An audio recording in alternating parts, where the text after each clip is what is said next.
Nun, nun, rawuh. Alhamdulillah, Gus Bak rawuh. Neng gak usah mumbul-mumbul jenengan lho nggih.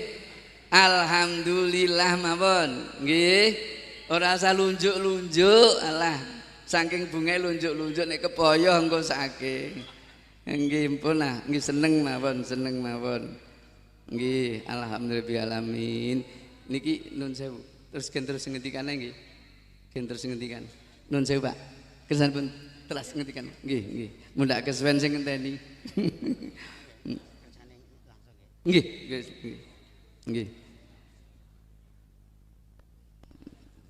Nggih, Gus Bahak rawuh alhamdulillah. Aja dibuntoni dalane ampun dipun buntoni. Tekone wis rondok keri dibuntoni. Ha iku salahe sampean piyambak.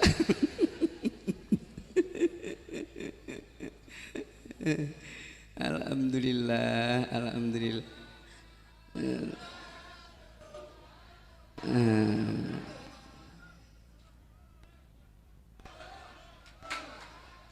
Aja dibuntoni, aja dibuntoni. Ampun, ampun dicedangi. Ampun dicedangi. Pun rene Gus terus jablas rene. Masuk mriki, gak usah mlebu mah. Walah iki piye? Nggih, pun. Nggih. Pun uga aja disalim-salim lah. Sakake kesuwen. Nggih. Nun sewu, nggih, nun sewu. Dinteni wong akeh. Nggih, niki nun sewu kula Gus Bahak ampun rawuh dados kula anggen kula matur kula cekapi semanten kersanipun dipun terasaken Gus Bahak mawon. Ngoten nggih. Kirang langkungipun atur kula nyun ageng pangapunten bilih taufik wal hidayah wa ridwanillah. Assalamualaikum warahmatullahi wabarakatuh.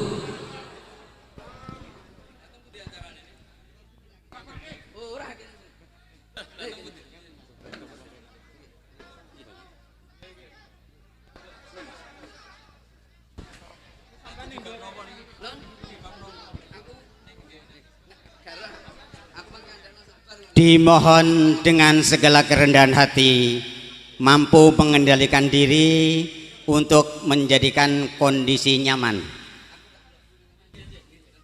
Santri sangat pandai menyesuaikan diri. Hadirin wal hadirat rahimakumullah. Sampailah saatnya yang kita tunggu-tunggu. Alhamdulillah wa syukurillah bi ni'matillah. Panjenenganipun Rama Yai Ahmad Bahauddin Nur Salim sampun rawuh wonten ing majelis ingkang mubarak menika. Saestu-estu kula suwun sih kawelasan pinaraipun ingkang tertib awit kawontenan ingkang kedah kita waspadai. Matur agunging panuwun kawigatosanipun. Wa ila fadilati Syekhina Kiai Ahmad Bahauddin Nur Salim Al-Hajj Al-Hafid fal yatafaddal mashkura.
Assalamualaikum warahmatullahi wabarakatuh.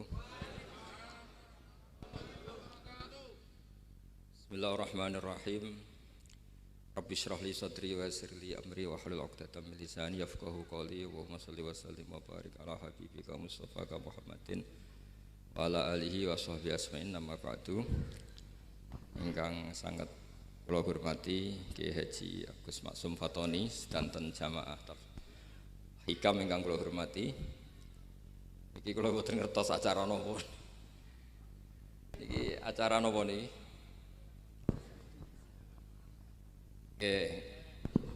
Nggih ngaos niki kula insyaallah ngaos 20 menit. Terus mboten niki dirungokno tenan niki. Terus kula cerita kitab hikam niku dikarang oleh masyhure disebut Ibnu Athaillah As-Sakandari. Niku muridipun Abul Abbas Al-Mursi. Ya muridipun sinten Abul Abbas Al-Mursi.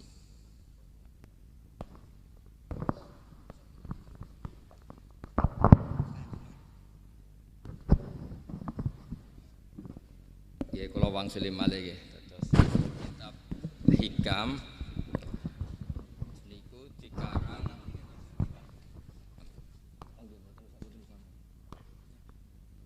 kitab menurut napa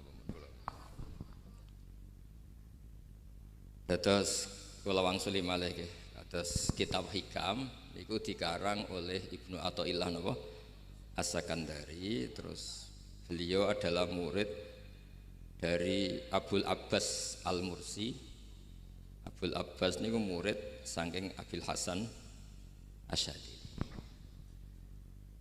Nah, ingkang menginspirasi perilaku ulama di Indonesia khususnya niku adalah tulisan-tulisan utawi madhab-madhab utawi pilihan-pilihan maslak thariqah ingkang dipegang kalian Abul Hasan sinten Asy'ari. Jadi niku nggih nguntungno tiyang Jepon. Madhabe niku ora diunik. Terus di antara yang diceritakan Syekh Abul Hasan Asy'ari, nate suatu saat ada seorang wali, di mana-mana wali niku nggih selerane namung kepengin parek pangeran, mboten kepengin dosa. Singkat cerita si wali ini berdoa di multazam, tempat paling mustajab, ya Allah, takdirkan saya supaya saya tidak pernah dosa lagi. Jadi ndonga supaya ora iso dosa meneh. Niku jawabe pangeran, fa aina ad'u ghufrani. Wong iku nek ora dosa iku sifat ghafur ku ora nganggur. Kok Allah niku wis kadung di sifat ghafur, zat sing akeh napa ngapurane. Dadi umpama donya iku ora ana dosa iku sifat ghafurku terus piye. Dan niku sing ndadekno tiyang boten terus seneng dosa niku boten, tapi seneng arep-arep rahmati Allah Subhanahu wa taala meskipun keadaane nate napa dosa. Kemudian itu jadi madhab yang membedakan ahli sunnah dan tidak ahli sunnah. Kamane dadi gerakan ekstrim. Ini ku ahli sunnah ciri khasnya niku mbok wong tahu dosa kaya apa tetep dianggap Islam. Ada kelompok ekstrim khawarij sing darani wong nak dosa niku berarti wis napa kafir. Jadi itu efeknya luar biasa dari madhab-madhab itu. Lalu kenapa madhab Abul Hasan Asy'ari yang kita pilih? Karena kalau orang Islam kamu kafirkan niku mboten ketemu, cara akal niku mboten ketemu. Nggih cara berpikir kita masyhur Abul Hasan Asy'ari ngendikan wong iku nak kafir mulai cilik nganti 70 tahun. Kula baleni malih nggih, tiyang kafir cilik ngantos 70 tahun. Itu kan menjadi mukmin itu hanya dengan melafadzkan apa? Syahadat la ilaha illallah Muhammadur Rasulullah. Niku hadhil kalimah satu ini. Kalimah syahadah niku saged ngilangi kekafiran 70 tahun. Artinya kalimat ini adalah kalimatun dakhala fihal kafiru al-islam atau kalimatun sara bihal kafiru musliman. Jadi ngaji rileks, ini tanamkan di hati. Ini adalah kalimat yang orang kafir saja menjadi muslim, hanya sekali dilafadzkan. Masa lalu dengan kalimat yang sama tiang muslim menjadi kafir. Nah, itu pun buatan ketemu akal. Makanya madhab takfiri, madhab gampang mengkafirkan orang itu jelas madhab yang enggak ada rujukannya sama sekali, enggak ada pegangan ilmiahnya sama sekali. Wong kafir wae dadi Islam, mosok wong Islam dadi kafir. Mau perkara tahlilan ning kuburan. Gara-gara tahlilane nyekel patok dianggap napa? Kafir. Mergo dianggap njaluk napa? Njaluk bae, njaluk kufur. Mulane dawuh Said Muhammad masyhur itu diterjemah di seluruh bahasa di dunia. Wong-wong sing ngafirno iku mbok yo sekali-kali nginceng. Nginceng iku ngrungokno. Lho kula nu sampean tahlil iku yo ora seneng. Kadang sing tahlil iku yo rada kurang ajar. Kula niku yang ben nak mati, nak sing tahlil nang Jepun ora seneng. Mergo yo rada sombong lah wong tahlil iku yo kadang rada sombong. Misale ngaten, kula kiyaine jenengan. Dongane ngene, ya Allah, ini guru saya. Ingkana muhsinan fazid fi ihsani. Kalau dia baik, itu ya tambahlah kebaikannya. Mosok murid muni gurune baik itu kalau itu kan ngenyak uang. Ini soleh-soleh permanen dianggap napa? Jadi dongane itu ngeper ingkana muhsinan fazid fisa. Wa ingkana musian fatajawas anhu. Misalnya kalau dia orang buruk, kalau beliau orang buruk yang kau maafkan. Maka orang-orang di luar sana yang mengatakan andekan tahlil itu baik pasti dilakukan sahabat. Itu logika yang keliru. Sahabat gak mungkin kan nahlili Kanjeng Nabi ngendikan ingkana musinan. Sido kafir ngoten ki mboten. Lah wong Kanjeng Nabi kok apike di ngendikano ingkana ini kok kafir. Wong Nabi kok ingkana andai. Saiki pertanyaannya gini. Kita sebagai kiai, sebagai guru, ku murid nak tahlil ya rada kurang ajar sithik. Wong gurune kok diomongno ingkana musinan ambek ingkana musia. Nah pertanyaannya gini, lepas dari ke rada kurang ajar lah. Dalam tahlil itu rada kurang ajar karena nyebut guru ora qad kana musinan tapi ingkana musinan. Mestinya kalau sampean sebagai murid kan menapa qad kana musinan. Guru saya benar-benar orang baik, bukan ingkana andekan orang baik. Tapi ada satu kepastian bahwa ini tidak minta sama mayit.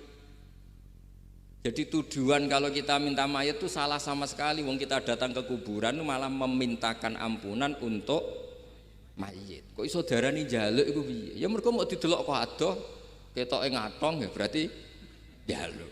Lah ya wong fatwa kok mau berdasar inceng-incengan kok adoh niku. Iku ora jelas ya fatwa ini. Paham gitu. Terus jenengan kudu yakin, enul yakin bahwa mazhab kita itu yang benar bahwa tahlilan di kuburan tidak kafir karena tidak minta ke mayit malah memintakan untuk mayit atau memintakan ampunan untuk mayit. Cuma redaksi sing rondok-rondok ngoten niku dikurangi lah. Nak kangge guru niku nggih dikurangi lah, dikurangi. Ya Allah, jenengan Maha Pengampun, kula suwun guru kula jenengan ampuni. Jadi ampun ngangge donga sing teng salat mayit. Nah, salat mayit itu kan memang ada sanatnya, memang semua bentuknya seperti itu. Tapi nak ning kuburan kula boten nate donga teng Mbah Mun ngoten. Ya Allah, ini guru saya, Engkau anugerahkan beberapa ilmu, beberapa amal yang manfaat untuk orang banyak. Kula suwun jenengan tampi. Jenengan zat sing Maha Pengampun. Nggih. Jenengan ampuni. Tapi boten ngangge ingkana-ingkana itu. Angen-angen muga aku dadi kiai ini tersinggung. Murid orang ajar, mosok darani gurune apik iku andekan. Ya tapi berhubung ra paham ya alhamdulillah ya Dok. Tahlil yang Wali Songo ya banter-banter nganggo mic. Lah sing kene paham ku ya rada risi, ku piye?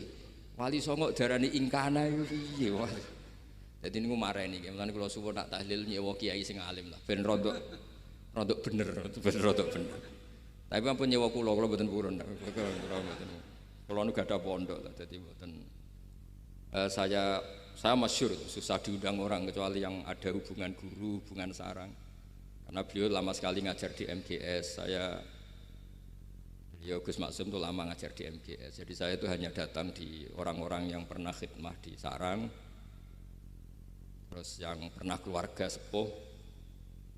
Saya datang ke Jakarta ke Pak Quraisy Shihab itu ya karena Pak Quraisy itu lama sekali bikin diskusi-diskusi tafsir. Akhirnya saya termasuk pengajar di pondok beliau. Jadi faktornya ya hanya karena itu, bukan yang lain. Terus kula suwun nggih, jenengan kedah yakin kalau faham takfiri yang memudahkan mengkafirkan orang lain itu faham yang salah. Karena itu bahaya. Terus bahaya kedua secara fikih. Secara fikih itu nanti repot. Kalau nanti di salah satu seminar itu sudah mau zuhur, ketemu satu narasumber yang gampang mengkafirkan orang. Itu separuh masjid, kebetulan mereka banyak yang bisa ngaji itu terus nggak sholat zuhur. Nggak sholat zuhur. Tanya sama mereka, lu kok tidak sholat duhur ini sudah masuk waktu? Kan sholat hanya wajib untuk orang muslim, kita akan kafir. Ya karena dikafirkan tadi kan, kalau kita akan dikafirkan. Akhirnya gak kafir, sholat. Efek dari mazhab itu panjang. Kalau betul faham mereka itu betul, berarti yang sudah kafir, orang kafir itu wajib sholat enggak?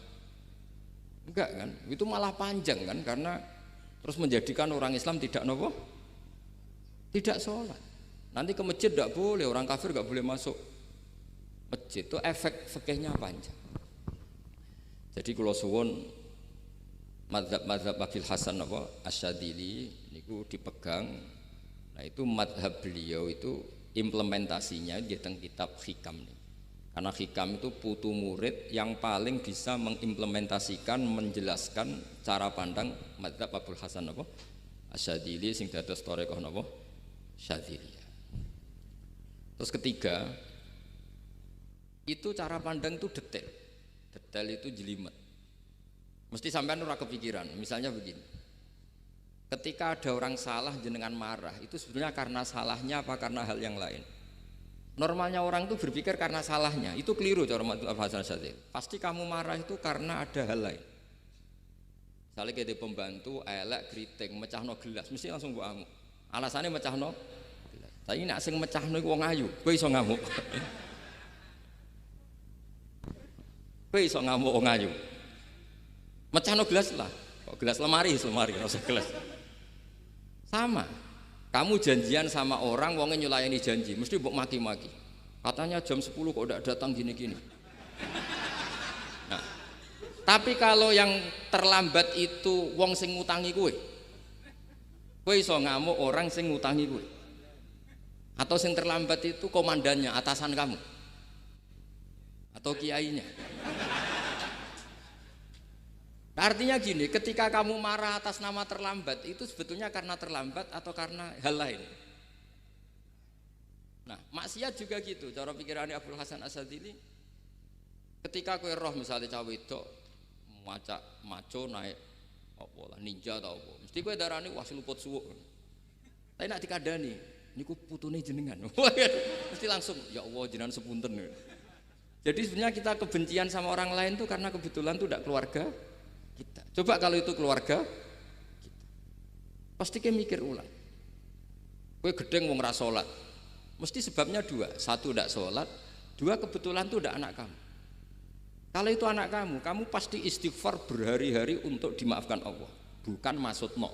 Tapi kalau orang lain kue, pertanyaannya sebetulnya kamu benci itu karena tidak sholatnya, apa karena plus dia tidak anak kamu? Nah itu pikirannya Abul Hasan Kowe ngamuk itu gelas pecah itu perkara itu pecah gelas apa plus yang mecahno elek. Nah itu pecundang kita, itu cara pikiran Abul Hasan. Kita ini pecundang. Pecundang itu enggak fair. Napa? Mboten fair. Nah itu terus beliau diantaranya punya cerita Nabi Ibrahim itu pernah diangkat ke Allah di alam malakut. Di alam malakut kemudian ini ada di kitab Hikam juz 2 halaman 4 yang di bab ini yang saya baca. Ini cerita terakhir nih, bantu pun sampai tak ngaji suwi-suwi ora mesti paham, aduk sediluk. Nak sediluk kan dia alasan, kenapa ora paham? Salah Gus Pak mulangi sediluk. Lah anak suwi sampean ra paham malah ribet kan? Diulang suwi ra paham goblok tenan berarti kan gitu. Nah ini untuk menjaga harkat dan martabat niku ngajine sediluk mawon dan takoki malaikat. Kenapa ora paham? Saleh Gus Bak ngajine sediluk. Jadi duwe napa? Alibi lah gadah napa? Pembelaan. Nabi Ibrahim itu diangkat di alam malakut. Karena beliau seorang nabi melihat orang maksiat ditanya sama Allah, ya Allah, itu orang-orang maksiat tuh makan dari rizkimu, menempati bumimu dan semua fasilitas engkau bikin. Lalu menurut kamu gimana Ibrahim? Ya bunuh saja, matikan saja. Sama Allah dituruti. Melihat lagi ada maksiat yang berbeda, selalu Nabi Ibrahim usul itu dimatikan. Jadi Ibrahim pernah jadi garis keras lagi, keras sekali. Lalu suatu saat Nabi Ibrahim itu disuruh nyembelih Ismail. Disuruh nyembelih apa? Ismail. Bareng disuruh nyembelih Ismail, Nabi Ibrahim tanya, loh ini anak saya ya Allah, ini samratu fuadi, ini buah hati saya, kenapa engkau nyuruh menyembelih? Sejarah ngetikane pangeran, apa kamu tidak ingat ketika tak angkat di alam malakut beberapa hambaku kamu usul supaya tak bunuh? Cara Jawane, cara Jepone kowe ora rasane dadi aku. Aku iku pangeran sing gawe aku enak wae usul-usul kon mateni jare. Saiki gentenan, saiki anakmu sembelih. Rumangsamu dadi pangeran gak sayang mbek kawula. Kowe tak dadekno nabi ku kon dakwah ora kon mateni. Nabi Ibrahim nangis. Nah inilah perbandingan bagi kita. Sebenarnya saat kita benci maksiat, itu sebetulnya di hati kita itu tidak hanya maksiat, kita ada dak fairnya, plus itu ada orang yang terkait dengan kita. Jika misalnya mau wangkel, misalnya penyanyi sing piye mau wangkel, suatu saat penyanyi ku WA aku, Mas aku ya gelem dadi bojomu, ilang mangkelmu kan. Jadi pecundang, kita ini sebenarnya pecundang. Nah, syukur-syukur memang makom kamu sudah tinggi, memang benar-benar benci karena maksiat, paribasane wayu gelem rabi tetap mangkel. Tapi saya tidak yakin soleh-soleh seperti ini imannya sampai seperti itu tidak yakin. Dan saya kalau yakin begitu berarti keyakinan salah itu salah dan bodoh itu, karena itu nggak terbukti. Makanya ini kitab baru kalian kitab hikam, karena ini acara ngaji hikam kula waos sedikit mawon kula waos ini jawabannya Nabi Ibrahim ketika disuruh nyembelih Ismail teng halaman 4 juz 2. Allahumma hadza waladi wa samratu fuadi wa ahabbun nasi ilayya fasami aqa ilan yaqul ama tazkurul lailah allati sa'alta fiha ihlaka abdi awama ta'lamu anni rahimun bi ibadi kama anta syaqiqun bi waladik. Jadi Ibrahim, anak kamu sembelih. Kata Ibrahim, ini enggak mungkin Gusti, ini buah hati saya, kenapa engkau minta ini tak sembelih? Apa kamu tidak ingat pernah mengusulkan saya menghabisi sekian hamba saya? Kalau kamu bisa sayang anak kamu, saya juga sayang hamba-hambaku, enak we. Mikir. Jadi makanya kalau suwon kita ini hidup harus insaf. Nak kira dia duit, iku yo mangkel tenan, loro tenan. Terus bojomu mbok kon sabar pas kowe ra ngekeki duit, iku yo ora fair. Dia ben-ben ngamuk. Satu kelihatan cerdas. Memang kondisi nggak punya uang itu harus ditanggapi dengan marah, masa diapresiasi. Pinter mas kowe saiki dadi wong zuhud. Wah ya ribet. Wah ya ribet kan. Wes jos mas sampean saiki ra duwe dhuwit, sampean wis dadi wong zuhud, wong waro. Tapi do mati bareng saiki. Jadi sebetulnya Allah bikin emosi itu andikan boleh dibahasakan wis dipikir. Walau la dafwahin nasa fa'dhum bi ba'd la fasadatil. Jadi bumi ini sebaiknya itu diisi dengan sekian perbedaan. Tapi tidak konflik, perbedaan dengan konflik itu beda. Saya ulang lagi, bumi ini sebaiknya diisi dari sekian apa? Perbedaan, karena justru itu bagus. Saya itu berkali-kali bilang, andaikan tidak ada pikiran kedua, ini dunia ini sudah rusak. Harus ada pikiran kedua.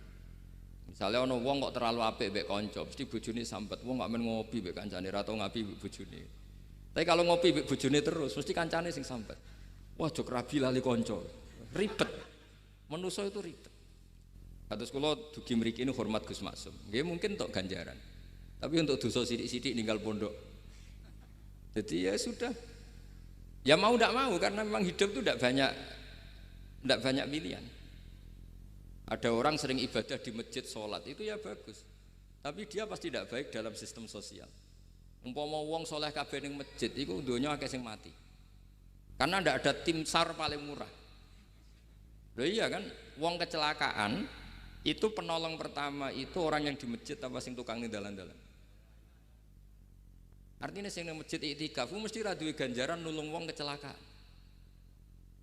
Artinya ada kebaikan yang pasti nggak bisa dilakukan orang yang sedang di masjid.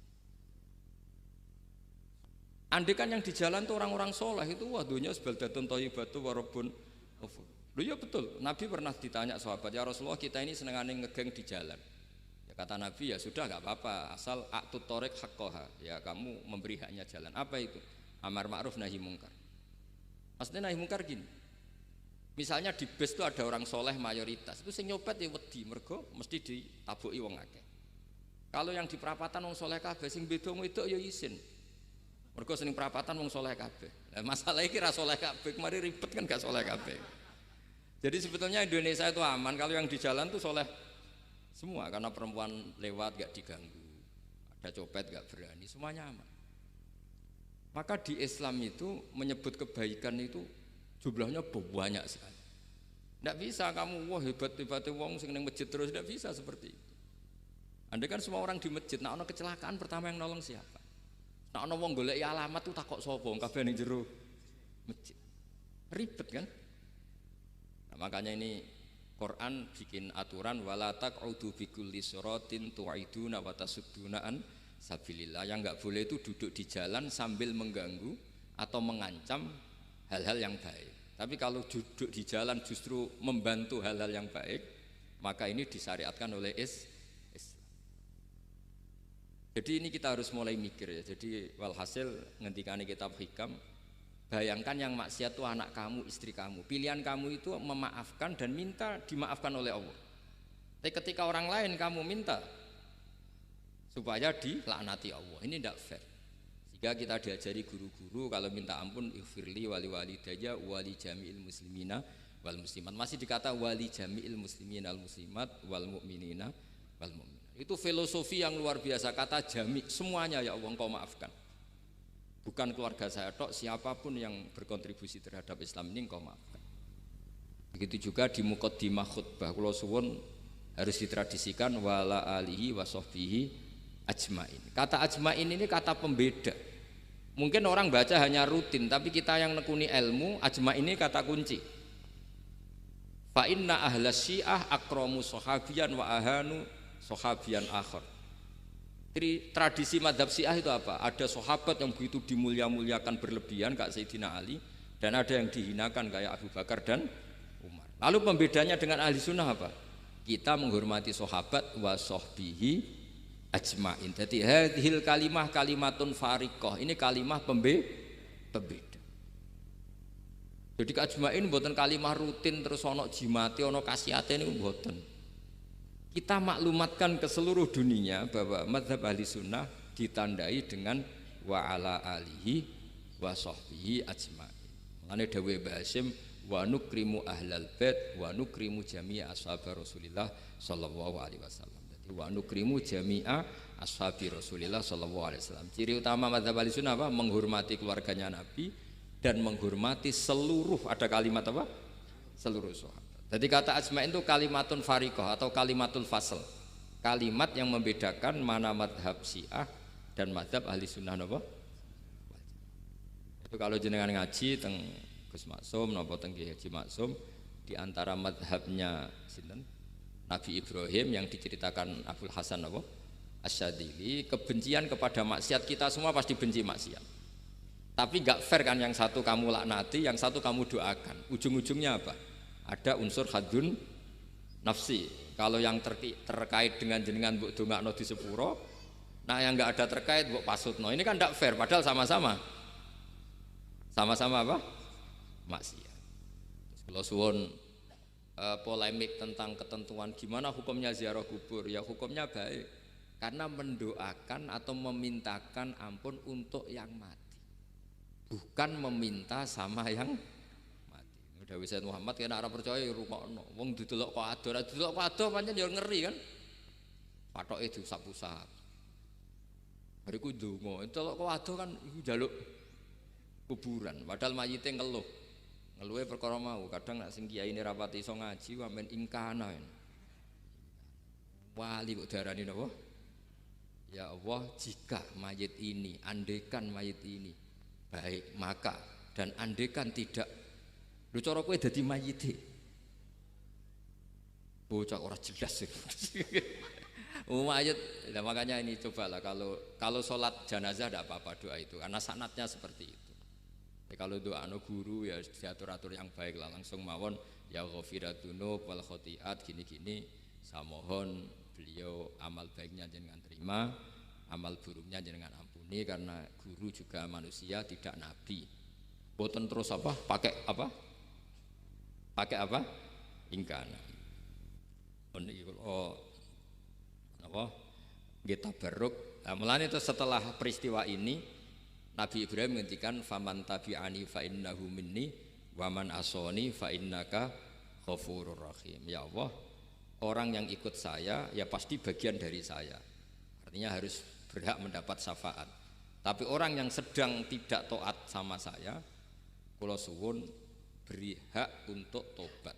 Jadi ghafur itu artinya ya kasih waktu lah Gusti untuk tobat. Sehingga umat ini enggak berhenti berharap supaya yang sedang maksiat pun kita selalu berharap suatu saat pasti tobat. Kita berharap la'allahum yarji'un, la'allahum yantahun. Quran sendiri menghadapi orang-orang maksiat masih selalu diberi harapan la'allahum yarji'un, la'allahum yantahun. Ya tentu dengan sekian mauidhah, sekian hikmah, sekian amar ma'ruf nahi mungkar. Yang jelas kita sebagai ahlul ilmi ini tidak punya sanad model keras. Karena semuanya ini proses. Sama nggak bisa niru Nabi itu kan dulu perang Gus. Loh Nabi perang dulu itu enak. Enaknya itu Nabi mesti bener, musuhnya mesti salah. Iku Abu Jahal CS. Saiki kowe perang kowe ora mesti bener. Musuh ora mesti salah. Terus kabeh tegas piye oleh tegas wong padha ora jelas. Riyen tegas kan gampang, Nabi mesti bener, musuhnya mesti salah. Kan penak. Anak sampean, wah sampean masih macake santri ini. Cara tukaran mbek tanggamu ora mesti tak bela. Ya mergo ora mesti bener. Wong bapak anak cerita kula, ana imam masjid sepuh, istiqomah geger mbek pengurus takmir. Ya kadang bener sing canom-nom. Kaya imam masjid sing sepuh iku ndekne wong paling sepuh kudu dadi imam terus jare bapak.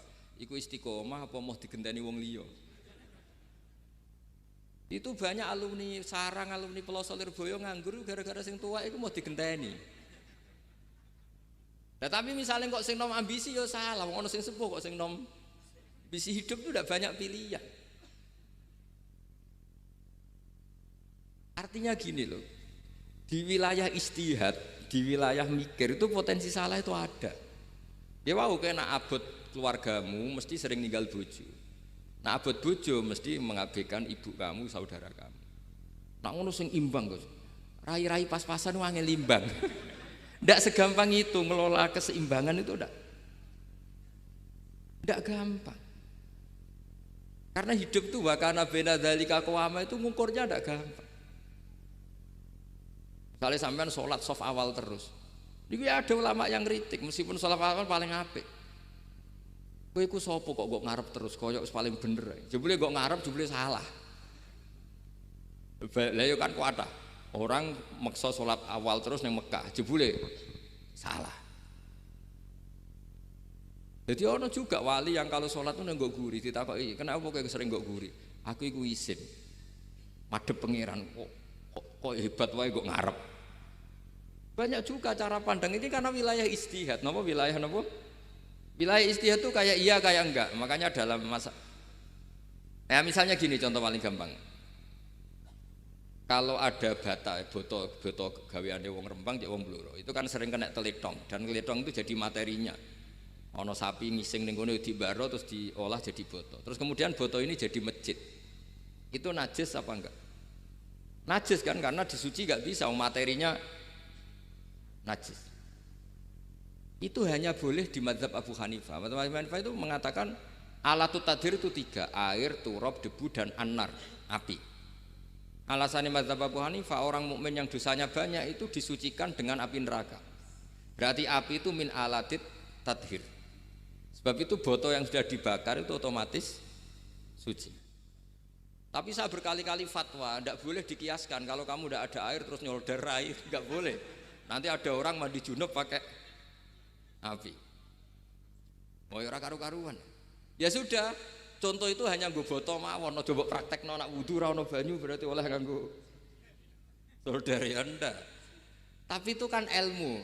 Ilmu itu ya seperti itu. Akhirnya beberapa materi yang dari najis asal sudah ngalami pembakaran itu cara mazhab Abi Hanifah dianggap suci, kayak botol, kayak keramik atau peso. Dulu beberapa materinya peso ya kadang ada materi yang najis. Tapi ini sudah ngalami pembakaran, maka dihukumi suci. Mungkin kalau contohnya aja go wudu lah. Semuanya pesan gua aja digo wudu, aja digo mandi junub. Misalnya iwak itu kalau besar cara Syekh Nawawi Banten itu tae cek dianggap najis karena bentuknya besar. Kayak intikal mazhab Abu Hanifah pun digoreng pun kena api, pun dibakar pun kena api. Jadi berarti pun apa? Suci. Nah itu jenenge mazhab. Jadi mazhab itu orang itu berpikir kemudian kayak iya kayak enggak. Makanya terus ada apa ijtihad. Nah, makanya dalam ranah ijtihad itu orang enggak boleh saling menyalahkan, ya sudah itu sama-sama mungkin. Makanya kalau dalam ilmu usul fikih disebutkan ra'yuna shawabun yahtamilul khata' wa ra'yuka khata'un yahtamilus shawab. Pendapat saya itu benar tapi ya mungkin salah, pendapat Anda salah tapi juga mungkin benar. Ini yang menjadikan ahli sunnah wal jamaah itu fleksibel. Fleksibel itu rileks. Karena di luar masalah usuluddin, masalah tauhid, itu ya mesti begitu. Sampean sering silaturahim ning kanca-kanca ning dulur-dulur. Apik. Tapi takokno bojomu, wong kok amen lunga. Karena terus kadang silaturahim nak keseringan yo keliru. Silaturahim jam 09.00 wae wong kerja. Maksudnya piye? Ini kan makanya terus ada orang cara mencintai Nabi itu gak pernah sowan. Ditanya, "Loh kamu itu mencintai Nabi kok udah pernah sowan?" Ya karena kalau saya sowan ganggu Nabi dong. Nabi kan punya anak, punya keluarga. Kalau nemuin saya kan artinya gak ngurusi anak istrinya. Dan itu menurut saya benar. Saya termasuk kiai yang jenis itu. Makanya kalau kamu sering sowan saya itu udah tak biji bagus, itu udah bagus ya. Itu pasti ganggu. Tapi misalnya seneng kok rasuan ya lucu, wong seneng kok ora tau sowan. Sampean milih ndi coba? Ini kan lucu kan? Lho sowan tuh mesti ganggu apa enggak? Enggak. Tapi seneng kok ora tau sowan ya lucu kan? Nah itu ijtihad. Maksudnya ijtihad itu ya ada sahabat yang seneng Nabi itu enggak pernah sowan. Ya hanya datang ke masjidnya ikut jamaah, datang ikut jamaah, tapi enggak pernah sowan. Ada lagi sahabat yang kalau disuruh coba wajahnya Nabi itu kayak apa, saya enggak pernah melihat. Padahal bertahun-tahun jadi sahabat. Karena ijlalan lahu, saya sangat menghormati beliau sehingga saya merasa enggak berani melihat wajah. Ini banyak juga sahabat yang detail mensifati beliau, sampai hajibnya tahu, syaribnya tahu, semuanya tahu. Saking mencintainya, aku nak roh Nabi seneng delok. Sama-sama seneng, tapi cara mengimplementasikan, nah itu wilayah-wilayah napa? Jadi kalau suwun terbiasalah dengan beda pendapat, dengan biasa mawon. Dan itu kita dilatih. Makanya wonten makalah masyhur ikhtilaful a'immah napa? Rahmah. Atau sebagian disebut ikhtilafu ummati rahmah. Umatku yang berbeda-beda. Beda itu bukan konflik loh ya. Beda pandang, beda sudut materi atau metode atau maslak. Niku semuanya asal ikhlas dan berbasis ilmu niku kabeh napa rahmah. Yes, ngoten mawon menami-lami. Assalamualaikum warahmatullahi wabarakatuh.